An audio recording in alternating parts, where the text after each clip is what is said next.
Fala aí pessoal, tudo bem? Mais um acompanhamento mensal. Vamos falar sobre o GGRC11, mais um mês acompanhando o fundo. Olha, eu vou falar para vocês, esse vídeo deu trabalho, porque eu estava lendo o relatório e ele veio com uma novidade nada agradável, e aí a gente vê que de fato era bom demais para ser verdade, porque eu já venho acompanhando alguns meses com vocês aqui o GGRC, e eu venho falando que o fundo melhorou bastante. Eu até usei o exemplo de uma pivotagem de gestão que ele vinha. Eu fui cotista há uns 3 anos atrás, se eu não me engano, no GGRC, 3, 4 anos atrás. E o fundo começou a desandar, a gestão investindo muito em galpão logístico, em galpão industrial, que ainda é portfólio, mas gestão muito passiva, problemas de emissão, e eu resolvi sair. Parei de acompanhar o fundo, entendi que tem fundos logísticos muito melhores do que ele. E aí, quando eu voltei a fazer esse trabalho aqui com vocês de monitoramento mensal, me pediram muito para fazer o GGRC, inclusive aluno meu, uma aluna minha tem o GGRC na carteira, e pediu para eu acompanhar o pessoal lá do grupo do WhatsApp também, que o link está aqui na descrição. Pediram para eu fazer o acompanhamento dele, então eu iniciei. E de fato, ele estava se mostrando muito bom, veio e fez o base 10, o que eu não acho legal. Eu vou comentar um pouquinho sobre isso na hora do relatório, embora o mês passado já tenha confirmado, já estava confirmado que ia virar base 10. Mas a gestão estava mostrando um papel interessante, mostrando que estava trabalhando bem, e aí fizeram essa barbeiragem esse mês. Busquei algumas explicações, foi difícil achar, tentar entender. Nada é comprovado, tá, pessoal? Nada comprovado do que eu vou falar, são apenas suposições, e aí eu deixo para vocês a responsabilidade ou a cargo de vocês fazer a análise, tá? Então vamos lá, falar um pouco, porque esse vídeo vai ter bastante coisa. Então agora o relatório de fevereiro de 24. Então o fundo, ele ainda está nesse relatório ele ainda está na base 100, né? Ele não aparece com base 10, mas aqui eu só peguei para vocês observarem que o valor patrimonial da cota 112, mas é 11,25, é só andar com a vírgula uma casa para cá, né? Para a esquerda, 11,25, valor de mercado 11,55, e ele tá com um pouquinho de na verdade um pouquinho de ágio, na verdade, né, um pouquinho de ágio, e o rendimento, dividendo 0,9 centavos, né? Então, só para vocês, quem viu aí a questão da emissão, dos dobramentos, só para acompanhar já nos valores reais. Então, inclusive tem até o vídeo da gestora falando sobre o relatório, e foi lá que num comentário que eu pesquei a sacada. Eu vou até mostrar o comentário de quem foi, que pode ser, na verdade, é ele que tá assumindo isso, mas faz todo sentido. Bom, então aqui a partir dos comentários, vamos lá pro que interessa. Bom, então o fundo ele fechou fevereiro distribuindo 90 centavos, usou reserva esse mês, né, para poder chegar no valor de pagamento. Então ele distribui 90 centavos, o yield de 0,79 mês, ao ano atualizado, a cota de 115,47. Aí ele fala sobre o cenário externo, né, que a parte disso é que a gente já está sabendo, porque a gente já falou bastante sobre isso, né? E aqui um ponto que a bolsa foi puxada por ações de tecnologia, como a gente sempre sabe. Fala que o cenário fevereiro 0,78 IPCA 15, a gente já sabe que fechou a 0,8 IPCA. A taxa básica de juros, eles falam que espera um novo corte, e já foi cortada 0,50, então a gente já sabe disso. Aqui, em relação ao GGRC, foi recebido um aluguel reajustado da Hering, então eles fizeram o reajuste. Isso eu acho legal, quando o fundo ele tem lá os meses de reajuste e ele comenta qual foi o aluguel que foi reajustado, não somente as proporções. Isso eu acho muito legal quando o fundo fala. Aí eles colocam: foi aprovado o desdobramento de cotas e comunicação, comunicado por carta. O comunicado da carta de intenções para aquisição do Cabreúva, que a gente chegou a comentar no mês passado. Ele chegou a 107 mil cotistas, obviamente com aumento com base 10, isso deve aumentar bastante. Pessoal, aqui, primeiro ponto que eu quero falar com vocês sobre o desdobramento de cotas. Eu cansei um pouco de falar que eu acho desnecessário. Mantenho a minha opinião. acho desnecessário, ainda mais um fundo que eles utilizam essa justificativa aqui, ó. Dessa forma, o valor das cotas se torna mais acessível, aumentando o número de cotistas e a liquidez do ativo. Vale ressaltar que o valor patrimonial do fundo não foi afetado. Então, pessoal, primeiro ponto aqui que eu quero trazer para vocês. Se você foi pego de surpresa, eu só tenho uma coisa para falar para você, sinto muito, porque você deveria saber o ativo que você investe. Aqui é uma dura mesmo que eu tô dando, até porque se você está assistindo esse vídeo aqui, se inscreve nesse canal e você saberia que o fundo ia fazer isso. Inclusive todos os desdobramentos eu venho e falo antes aqui para vocês. Então esse é o primeiro ponto. E o segundo ponto é, independentemente de eu ter falado aqui, você deveria saber, você deveria ler os documentos do fundo, porque todo fundo, quando vai fazer esse tipo de movimento, ele avisa antes. Então esse é o primeiro ponto, é uma dura aqui, uma dura de leve para vocês. Mas agora sobre a questão do desdobramento, eles falam aqui a questão de se tornar mais acessível. É balela, desculpa pessoal, mas isso é balela, é para pegar investidor novato. É para pegar investidor que está iniciando agora. Porque saiu até, eu sempre gosto de falar, tem esse estudo da B3 aí, eu não sei se ele foi atualizado agora, mas que saiu que mais de 40% dos novos investidores investem com menos de R$50. Então acaba pegando essa parcela, porque você pega um fundo imobiliário negociado a 100, 150, esse pessoal não vai investir nele. Porque, diferentemente das ações, o fundo imobiliário negocia de uma em uma cota. Você não tem o... Na verdade é diferente, né? Porque as ações também negociam de uma em uma ação, mas a questão é o lote fracionário, né? O lote e o mercado fracionário, que o padrão são lote de 100. Mas se vocês pegarem ação, todas são negociadas a menos de 50, 40 reais. Dificilmente você vai ver, eu pelo menos não me lembro de nenhuma ação custa mais de 100 reais. Você tem hoje Vale, a Vale chegou a custar isso, né? Mas hoje ela está 60 reais, o que já é caro, porque para você pegar um lote você precisa de 6 mil reais, mas você pode comprar uma ação por 60, você pode comprar uma ação de Itaúsa, Bradesco por menos de 20 reais, mas fundo imobiliário não. Então, tem um certo sentido isso, mas eles usam essa questão da liquidez, e a gente vê, por exemplo, esse caso do GGRC, não tem liquidez, tinha liquidez antes, então não tem muito sentido. E um outro ponto que eu falo, essa questão da democratização, tornar mais acessível, por que a maioria dos fundos, tirando a LZR, que é um exemplo, quando vão fazer emissão, e na parte pública coloca um limite de 5 mil reais para participar da oferta pública. Que democratização é essa? Já que é para democratizar, democratiza tudo. Democratiza todos os fundos, que eu acho que é tendência, a grande maioria vai entrar base 10, tá pessoal? Cada vez mais a gente vai ver isso. Mas por que isso não acontece também nas emissões? Fazer emissão na fase pública com uma cota como a LZR fez. Então, por isso que eu falo que para mim essa questão do desdobramento é balela, é para pegar investidor novo que está iniciando e usa troco. Eu sempre gosto de falar do caso do MXRF. O MXRF, ele só é o que ele é hoje porque ele sempre foi base 10. Muitas pessoas utilizavam dinheiro de troco, comprou ação, comprou outro fundo imobiliário, sobrou 10, 15 reais, vai lá e compra uma cota do MXRF. Aí ele se torna o fundo com mais de 1.100.000 cotistas. Então eu até brinco que cada dois investidores de fundos imobiliários, um tem cota do MXRF. E não é porque ele é tão bom assim, embora ele tenha melhorado bastante, que justifique ele ter o dobro de cotistas mais do que o segundo colocado. É o fato dele ser base 10. Tá? Então, pessoal, não caiam nessa balela de que é para democratizar, que é para se tornar acessível. Não, eles querem pegar quem está começando, quem tem pouco dinheiro. Simples assim, seria muito mais honesto, mas o que eu falo é o seguinte, eu desisti de questionar isso. Toco barcos, vida que segue, porque vai ser tendência a isso. Tá? Aqui, pessoal, a parte do Logística Cabreúva, né, que eles fizeram a carta de intenção para compra desse imóvel, modelagem Build to Suit, que é aquela que você constrói, né, pro inquilino.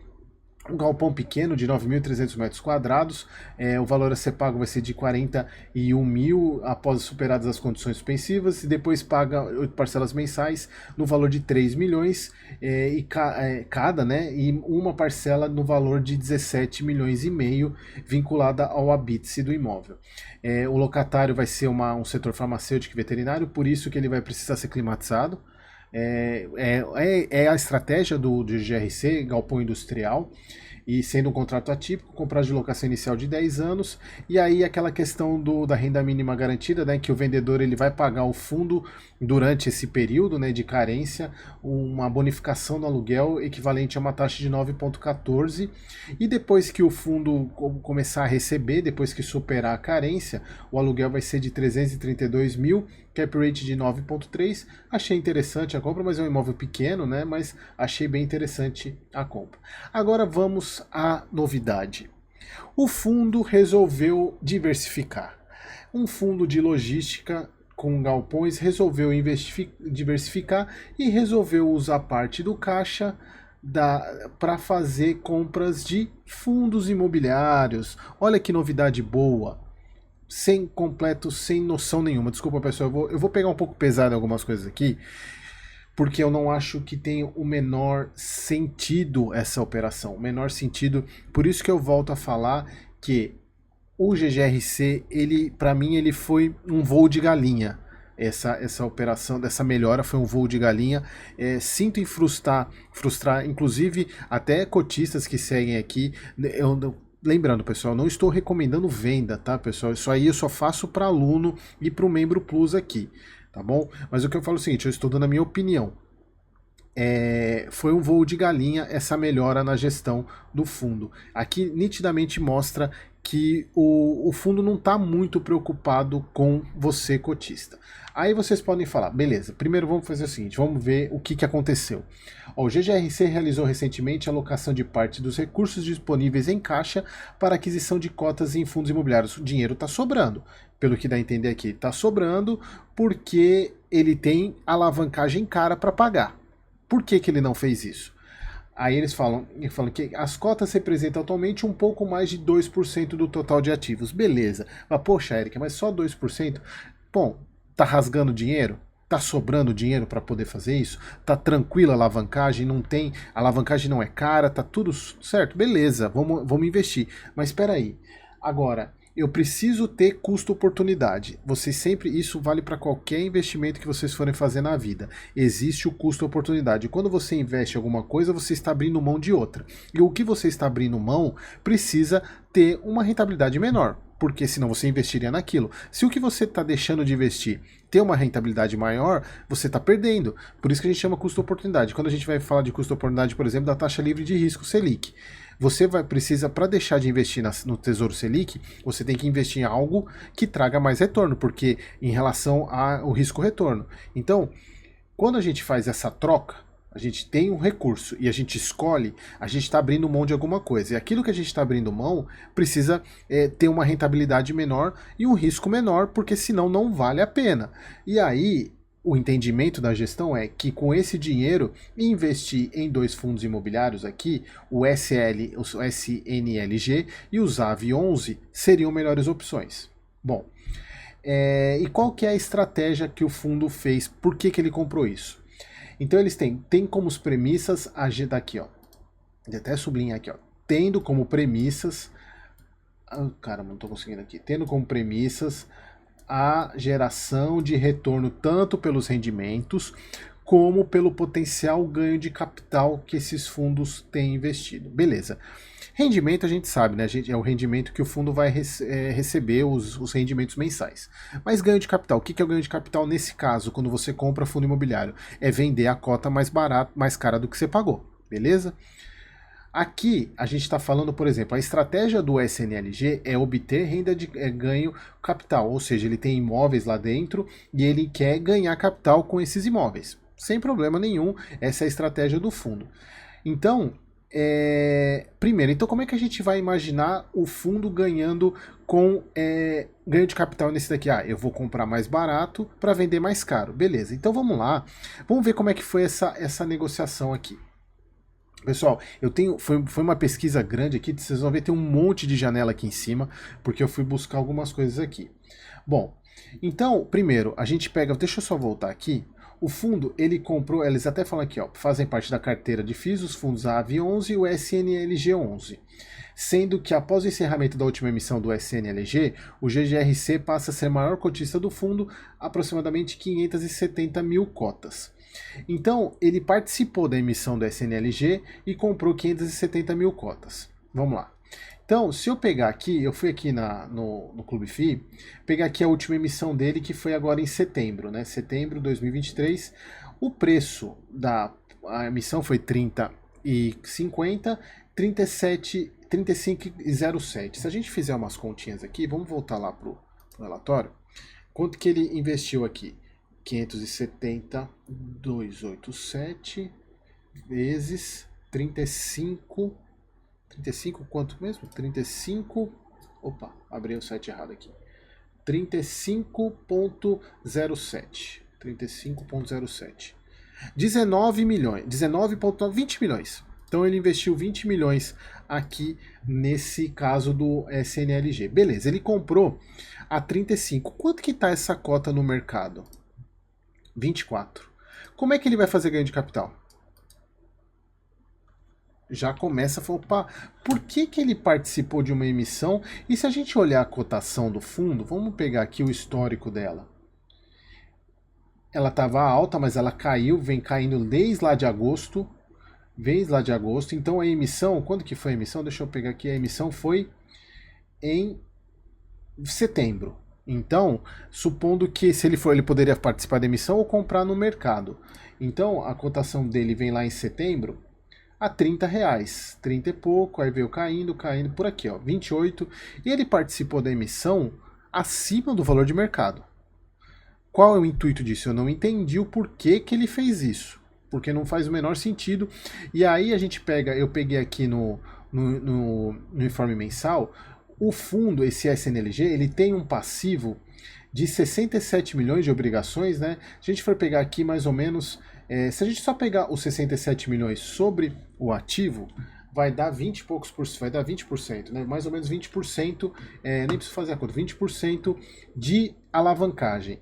Se a gente somar com esses outros valores a pagar, que não é rendimento, a gente está falando aqui, vamos fazer as contas aqui, ó, só 102 mais 67 dividido por 302. 302. Nós estamos falando de uma alavancagem de 55%. Bom, comprei mais caro que está no mercado. Comprei, mas por que o fundo fez isso? Então, eu comecei a investigar para poder entender o porquê disso. E aí, pessoal, eu vi nesse vídeo aqui, que tem no canal lá do GGRC, eles fazem comentários, né, de todos os relatórios. Até para tentar entender se eles explicam o porquê dessas compras. Não explicam bulhufas, falam que é a estratégia do fundo. E aí, obviamente, como eu falei para vocês, eu evito ver comentário, mas é importante ver até para poder tentar entender. Aí eu comecei a ver, troca com a Suno. Compra do SNLG foi bom para quem? Aí tem outras aqui, não gostou da troca. E aí eu gostei desse do Lucas Araxá aqui, ó. Dezembro, o SNFF compra cotas do Fundos Agros Multiestratégia. Fevereiro, o GGRC compra cotas do SNLG. Poderiam explicar essa movimentação? Isso aqui é um clássico caso de ancoragem. E aí, pessoal, fui buscar para ver se de fato isso aconteceu mesmo. Primeiro, o que eu fiz? Eu fui em todos os fundos da Suno para procurar se ele tinha na carteira. Eu fui primeiro no Quilima FOF Suno 30, não tinha. SNFF, achei a criança aqui, ó. Olha ele aqui, cadê? Ah, meu Deus, cadê? Aqui, ó, Zagros Multiestratégia, eles compraram 40 mil cotas desse fundo, eu fui lá no site para ver quais fundos as Agros tinham, eles têm o GGRC e esse Multiestratégia aqui. Bom, mas quando que eles compraram isso? Então eu fui buscar os informes trimestrais para a gente poder entender quando que foi que eles compraram. Ó, no último informe, que foi em dezembro, último trimestral, então eles já tinham os agros aqui, ó, os agros Multiestratégia, 40 mil cotas. Peguei o anterior, o de 30/9, e não tinha os agros aqui. Não tinha os agros. Então, eles compraram entre outubro, novembro e dezembro, tá? Bom, aí eu fui abrindo relatório por relatório gerencial e achei aqui no relatório de dezembro do SNFF, isso aqui, ó. Cadê? Aqui, ó. Aqui, ó. Ainda no mês de dezembro, o fundo adquiriu recibos da oferta Asagros Multistratégia, veículo que possui grande parte da carteira alocada do BLCA. Bom, o que isso quer dizer? Eles participaram da emissão do fundo das Agros, o Multistratégia, e aí o próprio GGRC, que é o outro fundo, participou da emissão do SNFF. Desculpa, do SNLG. Do SNLG. E aí, por isso que esse rapaz aqui, ele coloca dessa questão aqui, obviamente, pessoal, isso aqui é só tentando, o que eu tô fazendo aqui, pessoal, é tentando buscar, tanto é que eu busquei aqui no Sul, no Recebíveis, não tem nada, tentei aqui no Mundo Estratégia também, nada, então o único que tem alguma menção aos agros é o SNFF. Então ele fez comprou, é como se fosse assim, o fundo da gestora compra da gestora A, compra da gestora B, e o da gestora B compra um outro fundo, compra um outro fundo da gestora A. É como se o dinheiro saísse da A para B e voltasse para ela. Então, isso, assim, eu não quero cometer ilações aqui, falar que isso aconteceu ou não, mas assim, é muito estranho, porque qual é o sentido de comprar um fundo? E aí tem um outro ponto que eu quero trazer para vocês. Se a gente pegar, opa, tô olhando aqui, se a gente pegar, cadê? Tô abrindo o site errado aqui. Se a gente pegar na liquidez do SNLG, vamos pegar aqui, cadê? Cadê liquidez? Liquidez. A liquidez do fundo é de R$280 mil por dia. É baixíssima, muito baixa. Então, qual é o motivo de eu chegar e falar para você que eu tenho um potencial ganho de capital se, primeiro, eu paguei mais caro do que ele está no mercado? E segundo, qual é o ganho de capital que eu vou ter se eu não consigo vender? Ou a liquidez é baixíssima? Então tá muito estranha essa compra, muito estranha. Não vou cometer a ilação de afirmar que foi uma ancoragem, foi um gestor ajudando o outro, mas assim, tá muito estranho. É importante, eles não responderam isso, ficou muito estranho mesmo essa compra. Aí vocês podem estar falando, 2%, Eric, poxa, mas é dinheiro, são 20 milhões, pessoal. É 20 milhões que ele poderia ter usado para reduzir a alavancagem do fundo. Já o ZAV11, ele não fala quanto ele comprou. Eu até entrei aqui para ver, né? Tem o ZAV11 aqui. O ZAV, ele custa R$135. Eu peguei aqui, ele tem um passivo até que considerável também. Se a gente pegar 88 milhões dividido por 255, deixa eu só pegar para ver qual que é o índice de alavancagem dele aqui. 88 dividido por 255. 34% de alavancagem. Tá? Mas a questão é a seguinte, a gente só vai saber quantas cotas e quanto ele pagou do ZAV11 quando vier o trimestral dele para a gente saber quantas cotas ele comprou. O que a gente sabe é que o ZAV11 ele tá nessa cotação aqui de R$135, ele não oscila muito, ó. Ele está nessa base aqui de 135, a gente está falando aqui nessa fase aqui de 130 a 135. Então a gente vai ver, quando sair o trimestral do GGRC, quantas cotas ele comprou. Sabendo quantas cotas ele comprou, a gente pode saber, e vendo o volume financeiro, a gente pode saber, por esse valor de 135, para saber se de fato quanto que ele comprou. Porque a gente sabe aqui que ele comprou 8 milhões. Eu vou mostrar para vocês que ele gastou 8 milhões. Então, em tese, se a gente pegar 8 milhões e dividir por 135, ele deve ter comprado por volta de 59 mil cotas. Que a gente vai ver se isso de fato procede. 59 mil cotas, Então a gente vai ver isso de fato no próximo trimestral para ver quantas cotas ele comprou e saber que preço ele pagou.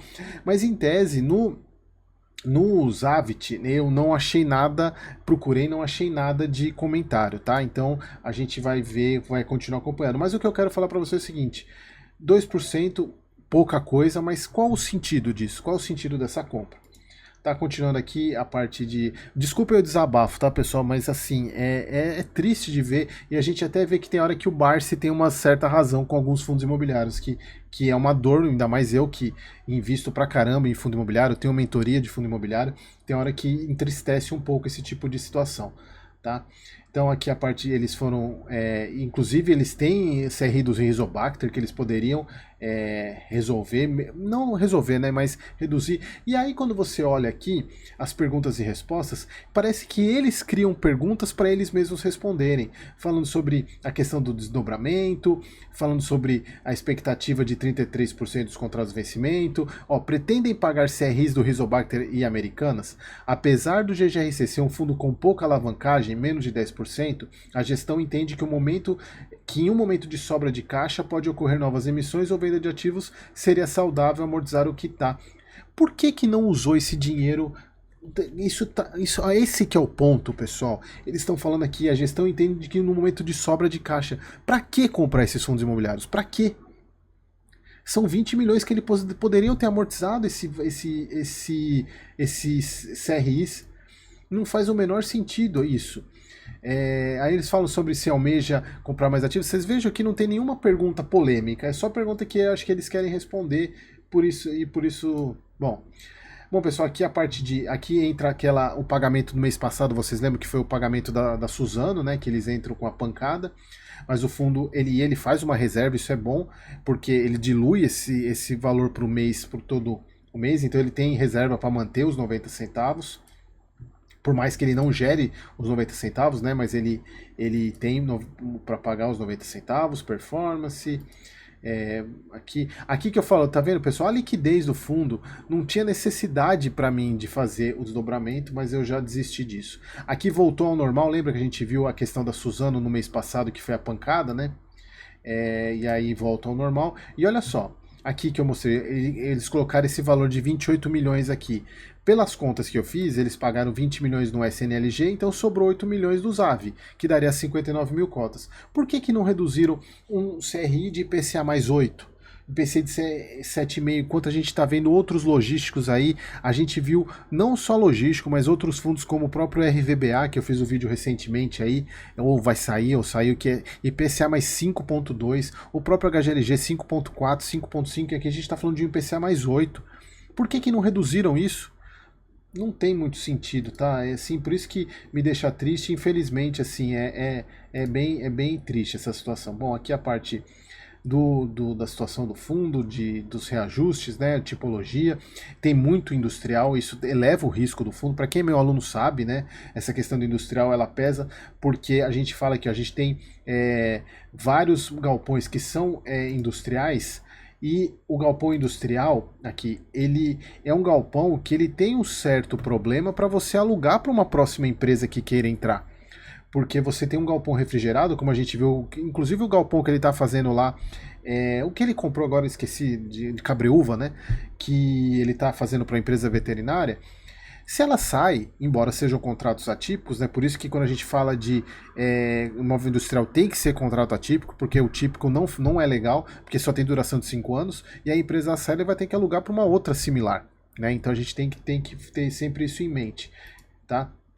Bom, pessoal, é isso que eu queria trazer para vocês. Desculpem o desabafo, mas e foi uma pesquisa grande que eu fiz, inclusive agradecer ao menino lá do comentário, porque ele informou inclusive qual era o mês do relatório que estava essa questão da compra, da participação do fundo da Suno na Zasagro. Mas é isso, pessoal, lembrando, não estou falando que houve ancoragem, mas que tá estranho, tá, né? Então tá bom, pessoal, espero vocês no próximo vídeo e desculpa aí o desabafo. Aquele abraço.